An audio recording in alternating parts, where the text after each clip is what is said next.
What's going on, everybody? It's your boy C-Zar, and we are talking about Zebec today, ZBCN USD.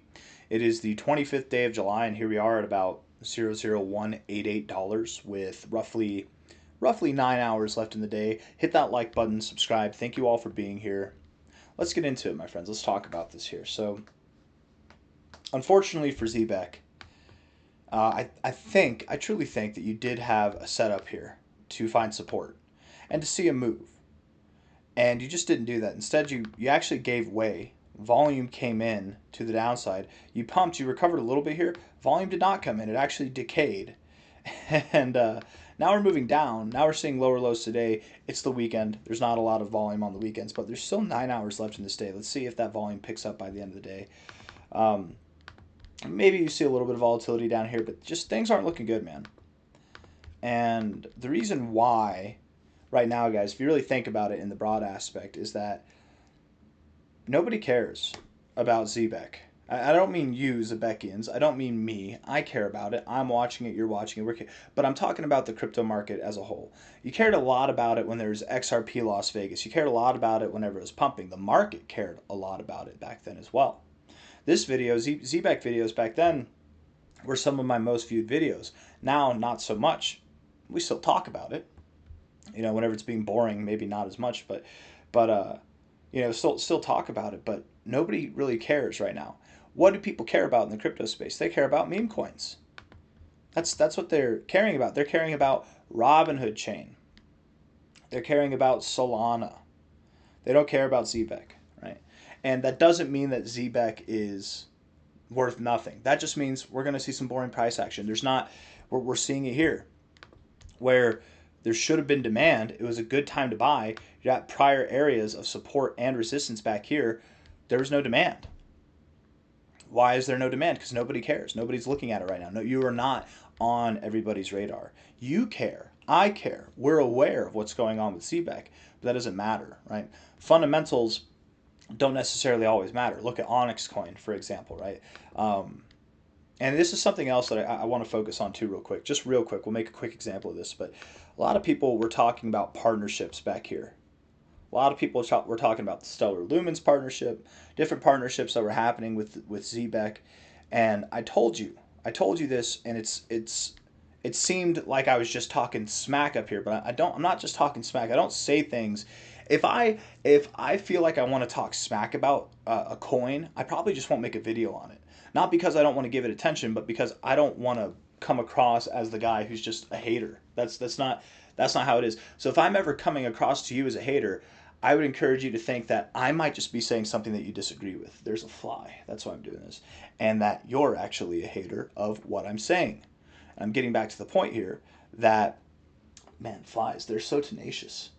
You just got to keep swatting. They'll go away eventually. But damn, that dude, he wants to come over to the window where there's light. I need a fly. Man, I had a fly swatter, but it looks like I'm airing out a fart.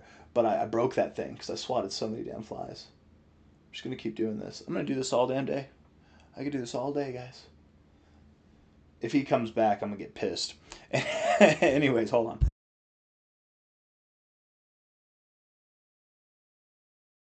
Anyways, my friends. I was telling this to you back here. You thought I was just fudding. Partnerships don't mean anything. They don't mean anything.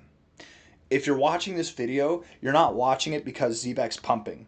You're not watching it because you're a hype boy, because you just want me to butter the bread for you and tell you how high your coin's going to go. No. You're aware of what I think. You're aware that I think it's going to go lower. You're watching this because you want to educate yourself. You want to be aware of any potential shifts. Maybe you're watching it because you like me, whatever the case may be. Hit that like button. Thank you all for being here. Let this be an informative lesson that partnerships don't mean anything. They don't mean anything. And I use this as an example, what I'm about to say. I've said this before. If you've been following me for any time at all, you've probably heard me say this a bunch of times. Have you ever heard of a project called Credits? Credits. CS is the ticker. Credits. You ever heard about it? Fastest blockchain that ever existed. The first blockchain to publicly what's the word? They had a public auditor prove that they did 1 million transactions per second. They partnered with IBM. IBM, you guys know IBM, like this like one of the biggest companies in the world, IBM. They did 50 partnerships in 1 year with different companies. Have you ever heard of credits? Have you ever heard of it? Probably not. Credits is nothing now. It's gone down the drain. It's worth jack all. I put 8 grand into credits back in the day when 8 grand was a lot of money to me, and I lost all of it. Have you ever heard of credits? Fastest transactions. They had it publicly audited and proven. Fastest, first to do 1 million transactions per second on and they partnered with IBM. They had 50 partnerships in a year. They're doing like multiple partnerships a week. Have you ever heard of credits? Partnerships don't mean anything. What a partnership is, you guys, and I thought this would be over by now, this example that I'm making, but what it is the same thing as like a high five. That's all it is. That's all it is a high five. It's, hey man, I like you. Hey buddy, you're cool. That's all it is. People think partnership in their head, and they think it's the same thing as like a partnership from like a person within the company. Like if you're going to partner with the boss, now you're a partner in that company. No, that's not how it works. Zebec being partners with XLM doesn't mean that if XLM goes up, Zebec goes with it, or if XLM goes down, Zebec goes with it. No, it just means they like each other. High five, buddy. I'll do business with you, sure, if it's useful to me. If not, still a high five, but maybe I'll do something else if I want to, right? IBM partnered with credits. They also partnered with a bunch of companies that nobody's ever heard of that have gone to zero. Doesn't mean that they're going to uphold them. What matters, people confuse partnerships with mergers. Mergers are different. That's a handshake. What we got is a high five on Zebec. We got partnerships. That's cool. But mergers, the handshake, the actual business transaction, that's powerful stuff. It can also be not powerful, depending. Some people, after a merger goes down, they make a mess of it. Anybody remember Matic? It's now Polygon. That merger was very successful. Anyways, that was more than a partnership. What was it? There's another one. I can't remember what it's called. There's like three AI companies from last cycle that all conjoined into one, right? It's like Super Artificial Intelligence, whatever it was. Super Artificial Intelligence Alliance. That was a merger, and I think that was successful too. They didn't like grow exponentially, but they didn't at least die. Maybe lost a little bit of relevance, but it's the bear market. Anyways, back to Zebec. Again, you're not watching these videos because you're into for the hype and excitement, right? You're watching these videos because hopefully you know that I have something to say whenever I'm making them, and that hopefully it's something that you will be able to take away from this with more knowledge the next time something like this happens, right? The next time that Zebec's pumping, and instead of XRP Las Vegas, it's XLM Las Vegas, and there's new partnerships going on, and oh my God, it's finally happening. It's finally happening, you guys. You hear that? You're like, wait a second. Wait a minute. Where's the volume? Why is there no volume on this pump? What, are we still just getting a lower high? Are we, from a FIB perspective, are we oh wow, we're at the golden ratio, a perfect area to find resistance? And this is all happening right around a news-driven event? I've been here before. Hold on now, I might take some profits, just in case history repeats itself, right? Right. The Zebecians, even if you bought the top over here and you bought every single top that's existed and you're still holding, and I hope you're still holding because I think in time this thing will see new all-time highs. You just have lower to go at first. Trust when I tell you, you've gained more value from these lessons that you're learning than you would have gained from just buying something and holding it to a 100x. Because you take that 100x and then you buy things that you're excited about at the highs, and then that 100x whittles away and you're not aware of how to handle it, right? Any random person can catch a 100x, okay? You just need a little bit of luck and a little bit of persistence.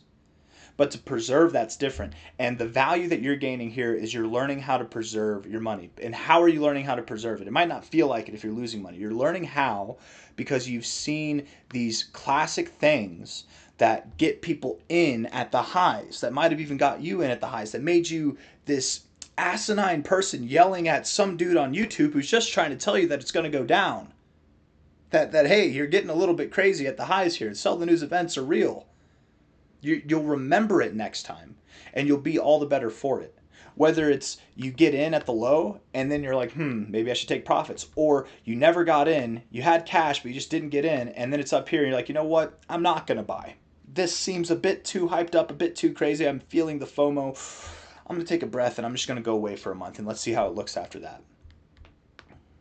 I hope you've taken that away, and I have confidence that any of you who are watching this right now are taking that away. You're getting information from that. I also have absolute confidence that this will happen to you again.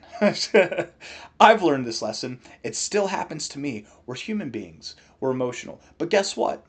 The next time it happens to you, instead of betting the farm, selling your car, taking out a loan to put in money at the top, next time you'll put in half the amount. You'll put in 10% of the amount. You'll put in less. It'll still sting. You'll still feel silly. I'm speaking from personal experience. But you'll at least have money in other things, or you'll have money still. You won't just be fully invested in one thing and in a position that you're not really able to sell, right? Man, it's philosophy hour. Story time with C-Zar. Some people probably clicked away from this video because I'm just like touching on their feelings so much. People don't like it whenever you get real with them in a negative aspect. Sensitive soft asses don't like it, but the real ones do. The real people do like it. And I'm assuming anybody who's still watching this video to this point, you guys are probably very real human beings. And I applaud you for that. And thank you for being here. Here we are at 0018. Some guy told me that I crashed out on my last Zebec video because I was talking about buying your bags. I'm just getting animated. I'm having fun. I crashed out. I'm the dude that called the top here. I'm the dude that was bullish literally all the way up until this day was bullish, and then I've been bearish ever since. I crashed out. Okay.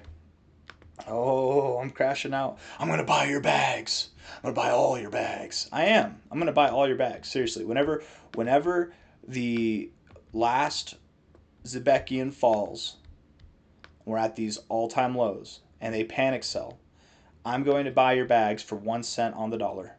For 10 cents on the dollar. From a high to a low there, that's like an 80% drop. $1,000 there is worth $8,000 there, right? I'm going to buy, and actually I think $9,000 there. I'm going to buy a lot. I'm going to load up. Imagine I put in 10K there versus 10K here, or maybe more or maybe less. Man, I'm going to buy so much Zebec whenever it's time. But it's just not time yet. I think that we're going to go down. I was talking like this, and I'm maybe not talking like this. I think I was a little bit more erratic, a little bit more animated, just for funsies. And the guy was like, he's crashing out. Okay. I'm going to buy the crash out, baby. I'm going to buy that crash out. I don't know how low you go.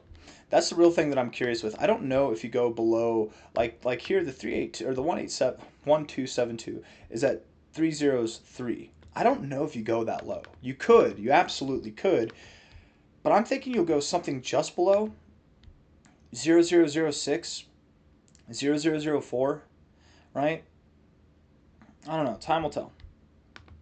Again, it's very common to see a 94% drop or more in your first bear market. And that 94% drop would take you, I mean, that's down to like 004. 90% at least would take you to new all-time lows. I don't know. You could be one of the few coins it does happen. Not every coin sees new all-time lows in their first cycle. You could be one of the few coins that bounces beforehand. Zebec is a special project, aren't they all? Like credits, right? They're all special, aren't they? But if you do see lower lows, I don't imagine that you're going to see this terrible event happen. Because again, the people who've been holding here and been holding this whole time and all the way through, they're probably not going to sell here. You know? They're probably not going to. They're probably going to buy, if anything. And the people that bought up here, they've probably already sold and bought back in and sold again and will continue to sell. There's just not going to be that much selling pressure. But I think there will be a lot of demand. I don't know. Time will tell. I'm definitely going to supply some demand down there. I'm sure Rob Mass will and his viewers and plenty of other people as well. But yeah, I don't really know if I have anything else to say. This is more of a story hour than TA. I think we're going lower. Clearly that is clear. The golden ratio is at 0.017 to 0.0143. You're going to go somewhere in that range. You're up above that a little bit now. Can you see volatility? Could we pump back up to 0.022 before we go down there? Sure. I don't think that matters. I don't think that matters at all. We're going down. You probably find support there, move back up, because again, nothing moves in a straight line forever, up or down. And then you'll finally, on that next attempt, break through to these lows, find support there, find resistance at prior support, and then bada bing, bada boom, it's late 2026, early 2027, and we're at new all-time lows. And that's where Daddy's going to back up the truck. He's going to buy all your bags, specifically the people who are telling me that they think I'm dumb here. I'm going to buy your bags. I'm coming for those ones. I'm going to come all over those bags with my money, just all over them. Just squirts of green all over your bags. And you're going to give them to me willingly at a huge discount. Oh, I am so ready. Hit that like button, subscribe. Thank you all. Take care. Bye-bye.